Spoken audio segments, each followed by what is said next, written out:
शिव पुराण के अनुसार समुद्र मंथन से निकले विष के कारण संसार पर संकट मंडराने लगा था।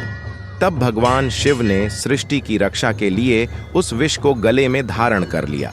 इससे शिव के शरीर का तापमान बढ़ने लगा और पूरी सृष्टि आग की तरह तपने लगी। इस कारण धरती के सभी प्राणियों का जीवन कठिन हो गया।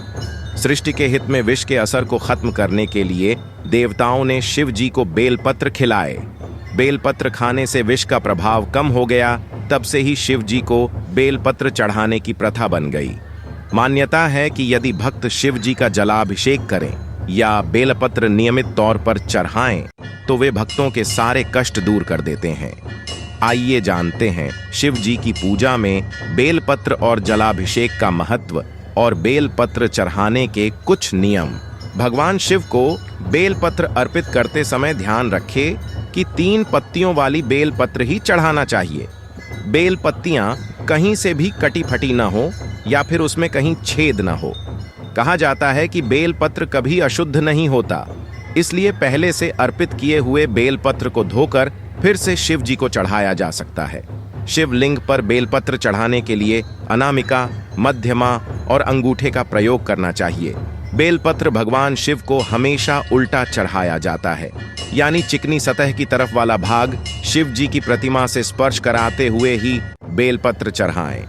बेलपत्र के अलावा आप भांग, धतूरा, आक या मदार का फूल, शमी के पत्ते आदि भी अर्पित कर सकते हैं। हिंदू मान्यता के अनुसार शिवलिंग पर कभी भी खड़े होकर और तेज धार से जल नहीं चढ़ाना चाहिए। शिवलिंग पर हमेशा बैठकर धीमे धीमे जल चढ़ाना शुभ माना गया है।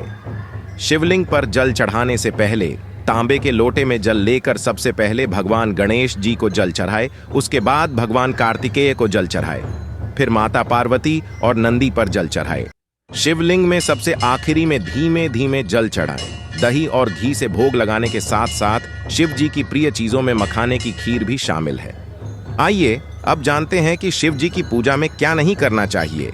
शिव पूजा में ध्यान रखें कि तुलसी, सिंदूर, हल्दी, नारियल, शंख, केतकी का फूल आदि का उपयोग न करें।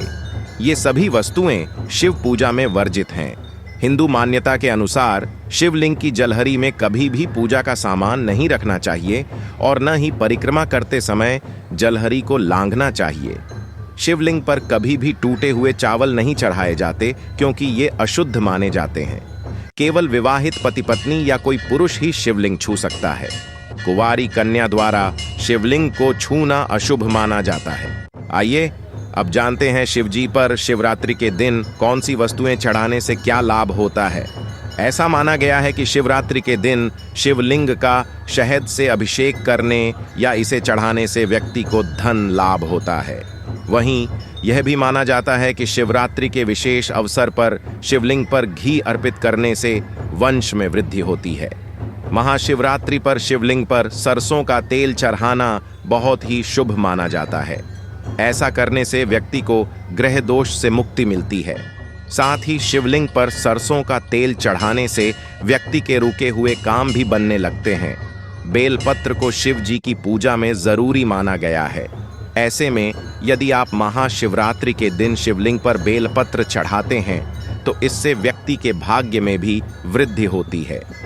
वहीं शिव जी को शमी के पत्ते, बेला के फूल, हरसिंगार के फूल चढ़ाने से भी मनोकामनाओं की पूर्ति होती है। इन सभी नियमों के पालन से शिव जी जल्दी प्रसन्न होते हैं और सबकी मनोकामनाएं पूरी करते हैं।